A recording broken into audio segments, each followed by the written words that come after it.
Hello students, myself Kamlesh, Saraswati Vidya Mandir, Barvatsena, Betia.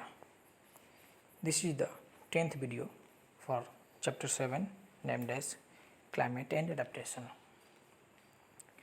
इसके पहले videos में हम लोग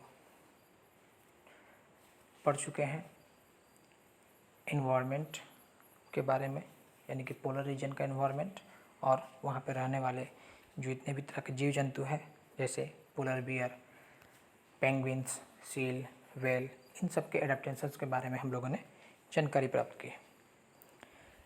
लास्ट वीडियो में हम लोग पढ़ रहे थे ट्रॉपिकल रेन फॉरेस्ट के बारे में। ट्रॉपिकल रेन फॉरेस्ट क्या होता है और यहाँ पे रहने वाले जीव जंतुओं में किस तरह का एडेप्टेशन पाया जाता है। जैसे आप लोग जानते हैं कि ट्रॉपिकल रेन फॉरेस्ट किसे कहते हैं। इस पृथ्वी पर ट्रॉपिक ऑफ कैंसर और ट्रॉपिक ऑफ कैप्रिकॉर्न के बीच की जितनी भी ज़मीन है, जितने भी हिस्से हैं, इस हिस्से को ट्रॉपिकल रीजन कहा जाता है, यानी कि ट्रॉपिक ऑफ कैंसर और ट्रॉपिक ऑफ कैप्रिकॉर्न के बीच में। इक्वेटर ठीक बीचों बीच पड़ता है और इसी रीजन में पाए जाने वाले सभी जगहों को हम लोग ट्रॉपिकल रीजन कहते हैं और इस रीजन में जितने भी जंगल पाए जाते हैं उन्हें हम लोग ट्रॉपिकल रेन फॉरेस्ट के नाम से जानते हैं।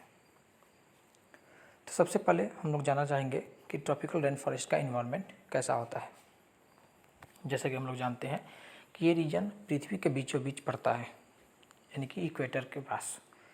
और हम लोग ये भी जानते हैं कि इक्वेटर पर सालों भर बहुत ज़्यादा गर्मी पड़ती है और बहुत ज़्यादा गर्मी के कारण वहाँ पे बहुत ज़्यादा इवापोरेशन भी होता है। यहाँ पे दिन और रात सालों भर लगभग बराबर होते हैं। मिनिमम टेम्परेचर 15 डिग्री से मैक्सिमम टेम्परेचर 40 डिग्री के आसपास रहता है। कभी कभी गर्मियों में टेम्परेचर 40 के ऊपर भी चला जाता है, लेकिन 15 डिग्री तक मिनिमम पहुंचता है। इससे ज़्यादा ठंडी वहाँ पे नहीं पड़ती है, जिसके कारण से ये पूरा का पूरा प्रदेश गर्म प्रदेश है, यानी कि यहाँ पे बहुत ज़्यादा गर्मी पड़ती है और इवापोरेशन भी बहुत ज़्यादा होता है, जिसके कारण जलवायु में, यानी कि आसपास के वातावरण में बहुत अधिक मात्रा में जलवाष्प मिक्स होता है और इस एरिया में एयर में ह्यूमिडिटी की मात्रा सबसे अधिक होती है और इस सबसे अधिक ह्यूमिडिटी के कारण इस रीजन में लगभग सालों भर बारिश होती है। अब चूँकि ये जो रीजन है यहाँ पे टेम्परेचर जब बहुत ज़्यादा है और रेनफॉल भी बहुत ज़्यादा होता है, तो इस कारण से ये दोनों मिलकर, हाई टेम्परेचर और हाई रेनफॉल, ये दोनों मिलकर इस रीजन में एक बहुत ही फेवरेबल कंडीशन क्रिएट करते हैं, जिसमें बहुत तरह के पेड़ पौधे आसानी से जन्म ले सकते हैं। जैसे कि हम लोग जानते हैं कि किसी भी जगह के वेजिटेशन में वहाँ के जलवायु का सबसे बड़ा रोल होता है। जैसा जलवायु उसी तरह का वेजिटेशन वहाँ पे पाया जाएगा। जहाँ पे ठंडी पड़ती है वहाँ पे वेजिटेशंस बहुत कम मात्रा में पाए जाते हैं। जैसे कि पोलर रीजन में आपने देखा, जैसे बहुत ज़्यादा गर्मी पड़ती है डेजर्ट में, वहाँ पे बहुत कम मात्रा में पेड़ पौधे पाए जाते हैं, लेकिन इस रीजन में वेजिटेशंस के लिए बहुत ही कंफर्टेबल जोन है, बहुत ही अनुकूल जगह है। इसी कारण से इस एरिया में बहुत अधिक मात्रा में वेजिटेशंस पाए जाते हैं और चूँकि गर्मी और बरसात सालों भर प्राप्त होता रहता है, इसीलिए यहाँ पे बहुत बड़े बड़े जंगल पाए जाते हैं। जैसे कि आप लोग जानते होंगे अमेज़न का जंगल ब्राज़ील के आसपास के रीजन में, अमेज़न रिवर के चारों तरफ ये रेन फॉरेस्ट रीजन, यानी कि अमेज़न का रेन फॉरेस्ट रीजन फैला हुआ है और इस रीजन में बहुत तरह के जीव जंतु रहते हैं। तो ये हो गया वहाँ का इन्वायरमेंटल कंडीशन। अब इस इन्वायरमेंटल कंडीशन के कारण चूँकि वहाँ पे वेजिटेशन की मात्रा अधिक है, इसीलिए वहाँ पे पाए जाने वाले जीव जंतुओं की संख्या भी बहुत ज़्यादा होती है। ये सारे रेन फॉरेस्ट जनरली हम लोग इस डायग्राम में देख सकते हैं कि साउथ अमेरिका का नॉर्दर्न पार्ट, यानी कि Brazil, Argentina, Chile, South Africa के ऊपर, यानी कि अफ्रीका का मिडिल पार्ट, और ये लेफ़्ट राइट साइड जो आइलैंड्स हैं, इंडिया का नीचे वाला पूरा भाग और जो छोटे छोटे आइलैंड्स हैं, इन सभी रीजन में ये सारे रेन फॉरेस्ट पाए जाते हैं।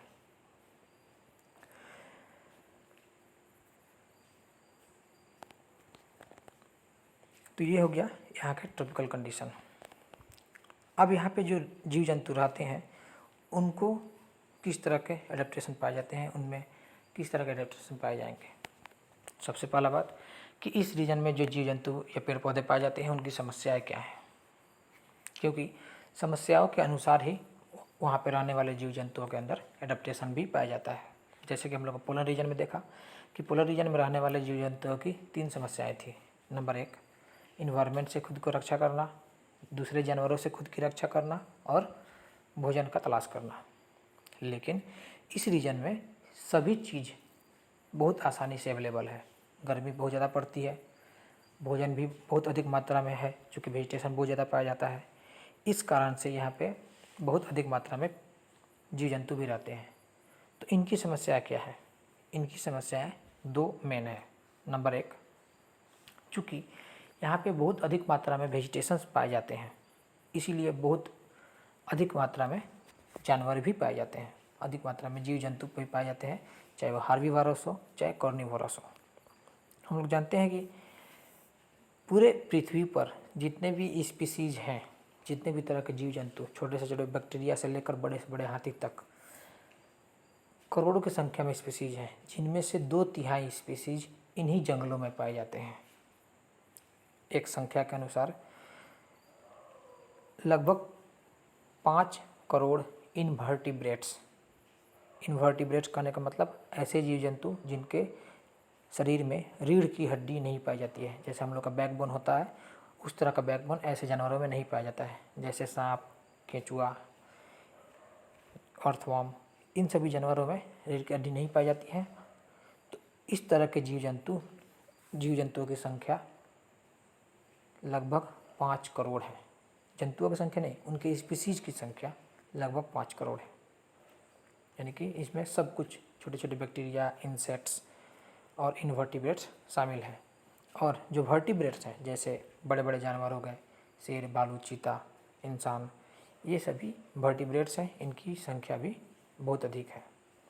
तो इस तरह हम बोल सकते हैं कि ये रीजन पूरी तरह जीव जंतुओं से भरा हुआ है, जिसके कारण से जो मुख्य समस्याएं होती हैं वो ये है कि इनमें फूड और शेल्टर को लेकर बहुत ज़्यादा कंपटीशन होता है। इस रीजन में हार्बीवोरस और कार्निवोरस दोनों तरह के एनिमल पाए जाते हैं। हार्बीवोरस को आसानी से फूड मिल जाता है, इसलिए इनकी संख्या बहुत ज़्यादा होती है। लेकिन इस रीजन में कार्निवोरस एनिमल भी पाए जाते हैं जो हार्बीवोरस एनिमल को मार के खाते हैं। तो क्योंकि यहाँ पे फूड और शेल्टर यानी कि रहने की जगह की बहुत कमी है, क्योंकि स्पीसीज की संख्या ज़्यादा है, इसीलिए इनके बीच हमेशा एक कंपटीशन लगा रहता है और ये हमेशा एक दूसरे को मारने के चक्कर में लगे रहते हैं ताकि वो आसानी से फूड और शेल्टर प्राप्त कर सकें। तो इन समस्याओं के अनुसार ही इनमें एडेप्टेशन भी पाए जाते हैं। जैसे ऐसे जानवर जो ऊंचे ऊंचे पेड़ पौधों पर रहते हैं, जैसे कि बंदर, उनमें एडेप्टेशन क्या पाया जाता है? उनमें एडेप्टेशन पाया जाता है कि उनके हाथ बहुत मजबूत होते हैं, उनके पूंछ पाए जाते हैं, जिसकी सहायता से वो एक पेड़ से दूसरे पेड़ तक आसानी से कूद सकते हैं। शरीर छोटा होता है, इसीलिए पेड़ पर ऊंचे से ऊंचे जगहों पर वो जा सकते हैं और फल मूल तोड़ के खा सकते हैं। उनको ज़मीन पर उतरने की आवश्यकता जनरली नहीं पड़ती है, जिससे वहाँ पर पाए जाने वाले कार्निवोरस एनिमल से वो अपना खुद का बचाव कर सकते हैं। इसी तरह के एडेप्टेशन और भी पाए जाते हैं, जैसे रेड आई फ्रॉग आपके बुक में दिया हुआ है। वैसे हम लोग जानते हैं कि फ्रॉग यानी कि मेढक ज़मीन पर उछल कूद करता है और पानी में भी रह सकता है, लेकिन ये रेड आई फ्रॉग जो है ये अपने चिपचिपे पैर की सहायता से पेड़ पर भी चढ़ने में सक्षम होता है। पेड़ पर भी ये चढ़ सकता है, क्योंकि नीचे जो जितने भी जानवर पाए जाते हैं वो इनका शिकार करते रहते हैं। जैसे कि सांप मेढक को खा जाता है, तो उनसे अपनी रक्षा करने के लिए ये पेड़ पर चढ़ सकते हैं। उसी तरह एक बर्ड है टैकून, इसकी चोंच बहुत लंबी होती है। इस तरह इनका शरीर हल्का होता है, इसलिए पेड़ के बहुत ऊंचे ऊंचे जगहों पर बैठकर आसानी से फल मूल तोड़कर खा सकते हैं अपने चोंच के माध्यम से। तो इस तरह के एडेप्टेशन इन सभी एनिमल्स में पाए जाते हैं और इसी एडेप्टेशन की सहायता से ये पेड़ पौधे और जीव जंतु इस रीजन में जीवित रहते हैं। वैसे 2-3 जानवरों के एडेप्टेशन के बारे में मैंने बताया। मैंने एक क्वेश्चन दिया है, write the adaptation of 5 different animals which help them to survive in rain forest. अब आप लोगों को करना ये है कि 5 ऐसे जानवरों, कोई भी जानवर चूज़ कीजिए और उनमें कौन कौन से एडेप्टेशंस पाए जाते हैं, उन एडेप्टेशंस को आप लोग को लिखना है अपने CW कॉपी में। और बाकी चीज़ें हम लोग ऑनलाइन क्लासेस में डिस्कस करेंगे। इसके बाद के जितने भी एक्सरसाइजेस हैं वो आप लोग कंप्लीट कर लीजिएगा। इस वीडियो में इतना ही। धन्यवाद।